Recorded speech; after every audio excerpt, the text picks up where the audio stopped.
Hello good morning students. OMR sheet का video मैं already डाल चुकी हूँ, बट बहुत सारे स्टूडेंट्स के ना कमेंट्स आ रहे थे, तो मैं फिर से एक बार बना रही हूँ। देखो, ये आपके रोल नंबर के लिए स्पेस है, ठीक है। यहाँ पे आपको जब अपना रोल नंबर भरना है तो इतना दिमाग सिर्फ यहीं होना चाहिए, क्योंकि एक भी बुलेट ऊपर नीचे हुआ ना, सोचो फिर प्रॉब्लम आ जाती है। देखो, आप बुलेट में फ्लूइड लगा सकते हो, वो आपकी तसल्ली के लिए टीचर्स वहाँ पे जो होंगे वो लगवा भी देंगे, लेकिन कुछ ना कुछ दिक्कत रह ही जाती है, क्योंकि ये सब ओएमआर शीट मशीन में जाती हैं, ठीक है।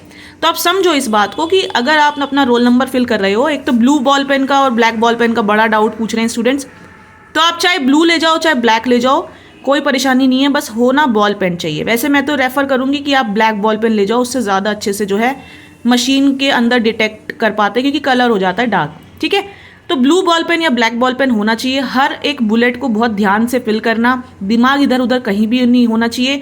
अब मैं आपसे बातें कर रही हूँ क्योंकि वीडियो में देखो मेरी फिर से गलती हो गई। जब मैंने पहले समझाया था तो यहाँ गलती हो गई थी, क्योंकि वीडियो बनाते में ही भरी थी।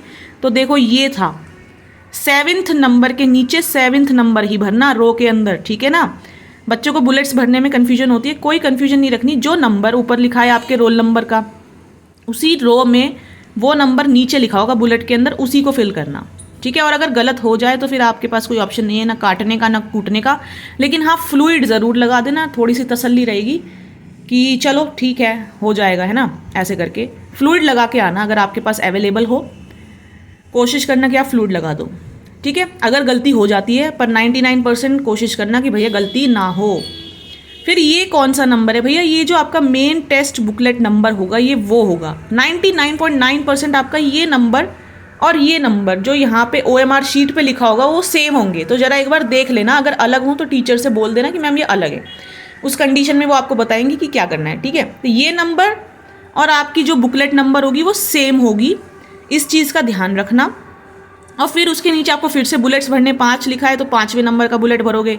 और बुलेट्स को पूरा पूरा भरना है, ठीक है। ऐसे नहीं जैसे मैं अभी आपको भर के दिखा रही हूँ, क्योंकि मैं तो आपको सिर्फ वीडियो में डेमो के लिए, ऐसे नहीं भरना, ऐसे नहीं भरना, वाइट नहीं छोड़ना, पूरा प्रॉपर बुलेट अच्छे से भर के आना ध्यान से। ऐसा भी नहीं कि बहुत बड़ा बुलेट कर दो कि दूसरा नंबर चुकने लगे, ऐसा भी नहीं, ठीक है। इस तरीके से सारे बुलेट्स भरने हैं। और ये जो M है, ये आपकी बुकलेट नंबर का कोड होगा। अगर आपकी लैंग्वेज इंग्लिश और हिंदी ही है तो 99.9% आपके ये बुकलेट नंबर सेम होंगे। मान लो आपकी उर्दू लैंग्वेज है, संस्कृत लैंग्वेज है, मलयाली लैंग्वेज है, तो उसके लिए ना आपको अलग से एक बुकलेट मिलेगी, तो उसका एक बार कोड चेक कर लेना। लैंग्वेज 2 या लैंग्वेज 1 के लिए जो भी अलग बुकलेट मिलेगी, कि आपका कोड सेम ही होगा वैसे, लेकिन अगर अलग हो तो ध्यान से भरना।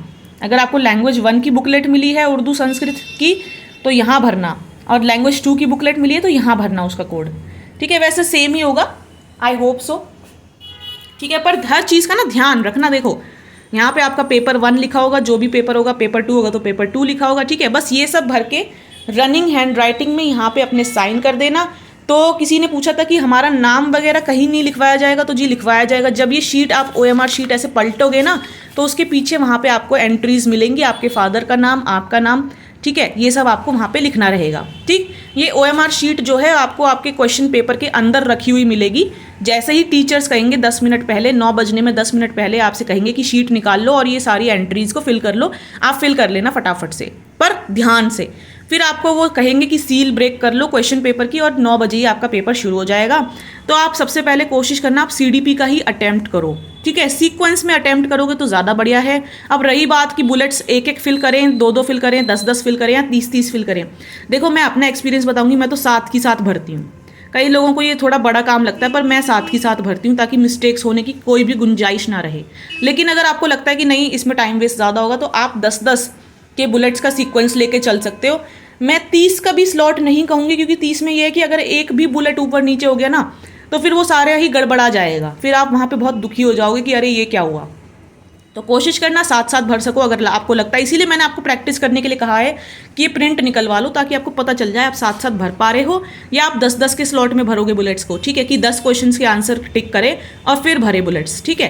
टाइम देखो उतना ही लगेगा, आप साथ में भर लो या अलग अलग भर लो, टाइम उतना ही लगेगा, कोई फ़र्क नहीं है ऐसे। क्योंकि जब 10 बुलेट भी भरोगे तो आंसर ढंग से भी देखोगे और बुलेट्स भी ढंग से फिल करोगे, है ना।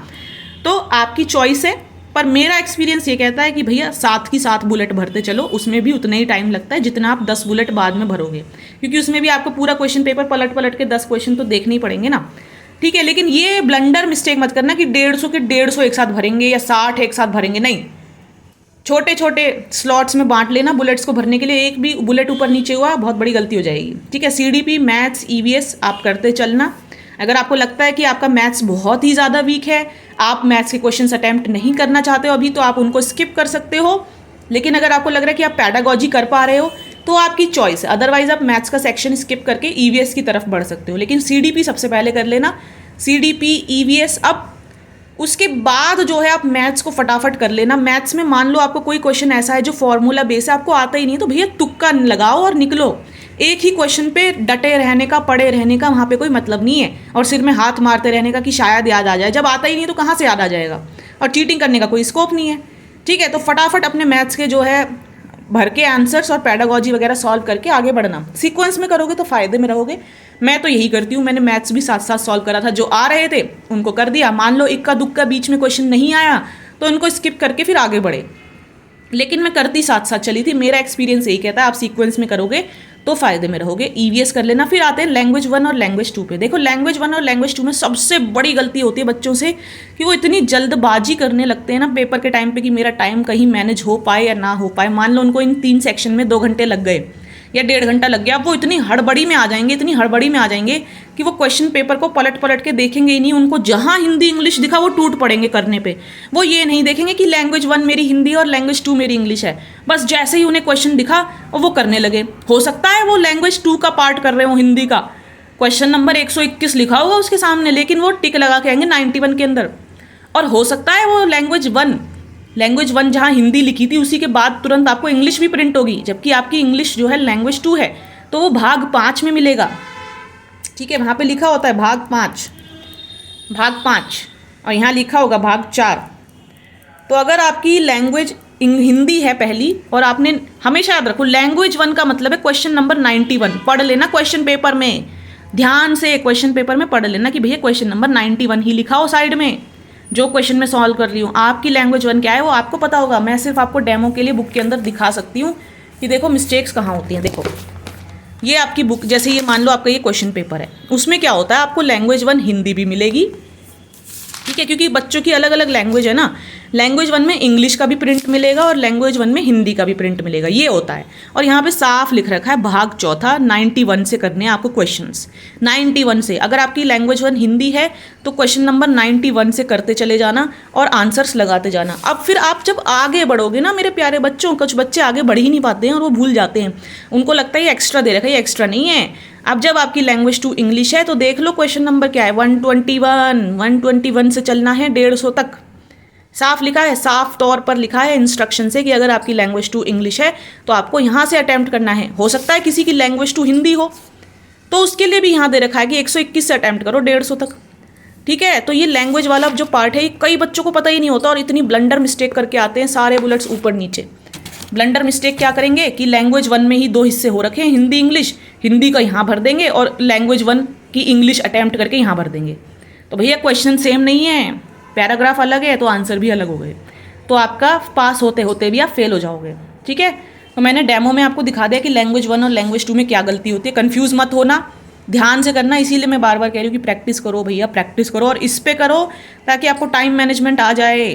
और इसको ना गंदा मत करना, जैसे यहाँ पे मैं इसीलिए दिखा रही हूँ कि स्क्रैच ना लगे, पानी वानी ना टपके। इस शीट को, अपनी OMR शीट को ऐसे बचा के रखना जैसे अपना बच्चा, जैसे आपकी कोई बहुत प्यारी चीज़, जैसे आपका मोबाइल, सबसे बढ़िया उदाहरण है मोबाइल, ठीक है। बस इस तरीके से हो जाए और याद रखना कि आपका इन्विजिलेटर यहाँ पे साइन कर दे। और आपको कोई भी डाउट हो ना, कहीं भी कोई भी डाउट हो तो अपने इन्विजिलेटर से पूछते रहना। और टाइम के लिए आपको वहाँ पे घड़ी हर रूम में मिलेगी और हो सकता है आपको वॉच भी अलाउ हो सकता है वो एडमिट कार्ड में वॉच जो है अबेंडेंड चीज़ों में ना हो। मेरे हिसाब से सीटेट में वॉच अलाउ होती है, तो आप पहन के चले जाना, ठीक है। और अपनी वॉच में टाइम का ध्यान रखना, ये नहीं कि हर 10 मिनट में घड़ी देखनी है, लेकिन हर 1 घंटे का आपको पता होना चाहिए कि 1 घंटा बीत गया है, मैं यहाँ तक ही पहुँची हूँ, तो ध्यान रखना, ठीक है। घड़ी हाथ में रहेगी तो टाइम मैनेजमेंट ज़्यादा अच्छा होता है। बस यही मुख्य चीज़ें थी और सबसे इम्पॉर्टेंट चीज़ थी ये।